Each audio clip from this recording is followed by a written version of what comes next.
Hello guys! Alam niyo ba na lahat ng online activities natin dito sa ating cellphone ay recorded ni Google, kaya napaka-importante ay dapat tanggalin at linisin natin ito para sa ating data privacy. Kung gusto mong malaman, panoorin mo ang video na ito. First, i-open ang Google Chrome.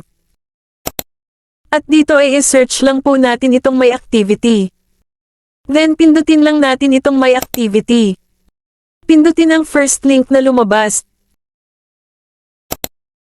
At dito na natin makikita lahat ng mga online activities na kung saan ginagawa natin sa ating cellphone, kagaya ng mga sinesearch natin sa ating Google, at yung mga pinapanood natin sa YouTube, at Facebook, at pati yung mga online application na kung saan ino-open po natin lahat. So kaya napaka-importante na dapat linisin natin ito para sa ating mga data privacy. So para malinis natin yan, ay makikita natin dito itong filter by date and product, at makikita natin itong delete sa right side, so pindutin lang natin ito.